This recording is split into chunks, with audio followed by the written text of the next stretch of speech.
नाज मीडिया उर्दू में आपका खैर मकदम है।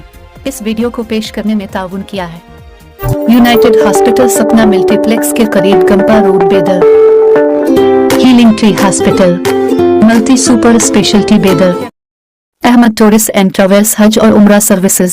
आपकी खिदमत हमारे नज़र में किसी इबादत से कम नहीं, आपका एतमाद ही हमारी कामयाबी है। विधानसभा क्षेत्र 4 ಲಕ್ಷ ಮಹಾಜನತೆಗೆ ನಾವು ಕೋಟಿ ಕೋಟಿ ಪ್ರಣಾಮ ಮಾಡ್ತಾ ಅಂಬರೀಷ್ ಅವರ ನಮ್ಮ ಔರಾದ ಕುಲದೇವತ ಅವ್ರ ಕೃಪೆಯಿಂದ 2008 2013 ತನಕ ಲಗಾತಾರ ಸತತವಾಗಿ 3 ಟೈಮ್ ನಮ್ಮ ಔರಾದ ಮಹಾಜನತ ಅವರು ಆಶೀರ್ವಾದ ಮಾಡಿದ್ದಾರೆ, ಮಾಡಿದ್ದಾರೆ. ಸೇವಕನಾಗಿ ಅಭಿವೃದ್ಧಿ ವಿಕಾಸ್ ಅಜೆಂಡಾ ತಗೊಂಡು 2023 ವಿಧಾನಸಭಾ ಚುನಾವ್ ಸಂದರ್ಭದಲ್ಲಿ ನಾವು ಇವತ್ತು ಅಂಬರೀಷ್ ಅವರ ದರ್ಶನ ತಗೊಂಡು ನಾನು ನಾಮಿನೇಷನ್ ಹಾಕ್ತಾ ಇದ್ದೀನಿ, ಫಾರ್ಮ್ ತುಂಬ್ತಾ ಇದ್ದೀನಿ. ನಮ್ಮೆಲ್ಲ ಔರಾ ತಾಲೂಕು ಛತ್ತೀಸ್ಗಢ ದೇವಾಶೀರ್ವಾದದಿಂದ, ಔರಾ ತಾಲೂಕು ಮಹಾಜನತಾ ಆಶೀರ್ವಾದದಿಂದ ನಾವು ಇವತ್ತು ನಾಮಿನೇಷನ್ ಹಾಕ್ತಾ ಇದ್ದೀನಿ. ನಾವು ಸೇವಕನಾಗಿ ಏನು ಸೇವಾ ಮಾಡಿದ್ದೀನಿ, ನಾನು ಅಭಿವೃದ್ಧಿ ಮಾಡಿದ್ದೀನಿ.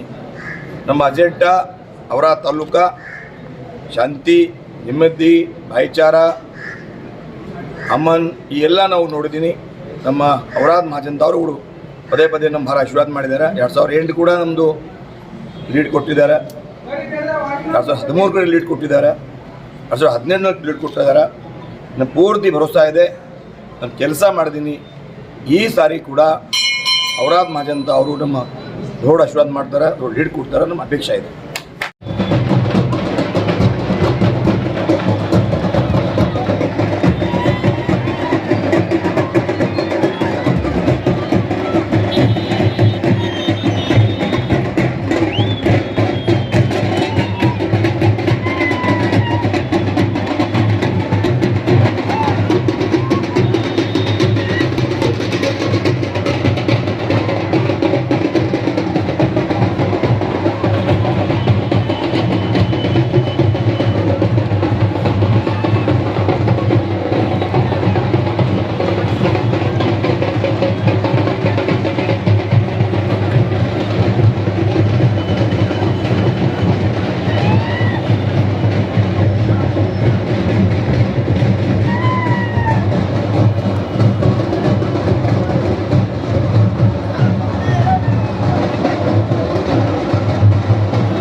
ಇಪ್ಪತ್ತ್ಮೂರು ವಿಧಾನಸಭಾ ಚುನಾವ್ ಇವತ್ತು ನಾಮಿನೇಷನ್ ನಾವು ಫೈಲ್ ಮಾಡಿದ್ದೀನಿ.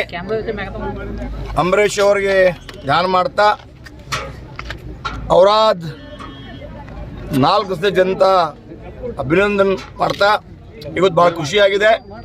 ನಮ್ಮ ನಾಮಿನೇಷನ್ಗೆ ನಮ್ಮ ಪಾರ್ಟಿ, ನಮ್ಮ ನಾಂದೇಡ್ ಲೋಕಸಭಾ ಕ್ಷೇತ್ರದ ನಮ್ಮ MP ಸಾಹೇಬರು, ಅದರನೇ ಚಿಕ್ಲಿಗರ್ ಅವರು, ಜೊತೆಗೆ ನಮ್ಮ ಬೀದರ್ ಜಿಲ್ಲೆ ಪಾರ್ಟಿಯ ಜಿಲ್ಲಾಧ್ಯಕ್ಷರು ಚೋವಾನ್ ಮಂಟಲ್ಕರ್ ಅವರೇ, ನಮ್ಮ ವಿದೇಶಿಗಳು, ನಮ್ಮ ನಾಯಕರು, ನಮ್ಮ ಬೀದರ್ ಯೂನಿವರ್ಸಿಟಿ ಡೈರೆಕ್ಟರ್ ವಸಂತ್ ವಕೀಲ್ ಅವರೇ, ಜೊತೆಗೆ ನಮ್ಮ ಎಲ್ಲ ಕಾರ್ಯಕರ್ತ ಅಭಿಮಾನಿಗಳೇ, ಇವತ್ತು ತಾವು ನೋಡಿದಿರಿ APMC ಟು ಮಿನಿ ವಿಧಾನಸಭಾ ತನಕ ರ್ಯಾಲಿ ಮುಖಾಂತರ ನಾವು ನಾಮಿನೇಷನ್ ಹಾಕಿದ್ದೀನಿ. ನಾವು ಚುನಾವಣೆಗೆ ನಮ್ಮ ರಿಪೋರ್ಟ್ ಕಾರ್ಡ್ ತಗೊಂಡು ಜನತಾ ಮುಂದೆ ಹೋಗ್ತಾ ಇದ್ದೀನಿ. ನಮ್ಮ ಮಹಾಜನತಾ ಅವರು 2008, 2013, 2018 3 ಬಾರಿ ಸತತ 11 ವರ್ಷ ನಾವು ಸೇವಕನಾಗಿ ಸೇವಾ ಮಾಡಿದ್ದೀನಿ. ಇವತ್ತು ಕೂಡ 2023ನಲ್ಲಿ ನಾನು ರಿಪೋರ್ಟ್ ಕಾರ್ಡ್ ತಗೊಂಡು ಜನತಾ ಮುಂದೆ ಹೋಗ್ತಾ ಇದ್ದೀನಿ. ಪೂರ್ತಿ ಸರ್ಕಲ್ ನಾವು ವಿಸಿಟ್ ಮಾಡಿದ್ದೀನಿ. ಭಾಳ ಒಳ್ಳೆ ರೆಸ್ಪಾನ್ಸ್ ಇದೆ. 100% ಜನ ನಮ್ಮನ್ನು ಆಶೀರ್ವಾದ ಮಾಡ್ತಾರೆ. ವಾಪಸ್ विधानसभा ನಮ್ಗೆ ಕಳಿಸ್ತಾರೆ. और कर्नाटक के मंत्री आदरणीय प्रभु चौहान जी का नाम निर्देशन पत्र दाखिल करने के लिए हम लोग यहाँ आए। मैंने रैली देखी तो रैली देखने के बाद मुझे ऐसा लगा कि अगले वाले का डिपॉजिट रहेगा या नहीं है। ये पोजीशन इतने टेम्परेचर में है, इतने भारी संख्या में जब लोग आते हैं, इतने टेम्परेचर में जब लोग आते हैं तो नेता का कोई काम हो, और ये सही तो लोक नेता हैं। तो मैंने यहाँ सुबह से देखा हूँ तो मैंने मेरे लाइफ में मैं भी 3 बार MLA रह चुका हूँ, अभी MP हूँ, मगर इतना लोकप्रिय नेता मैंने कभी नहीं देखा। अब प्रभु चौहान जी 100% जीतेंगे, बहुत भारी होता है।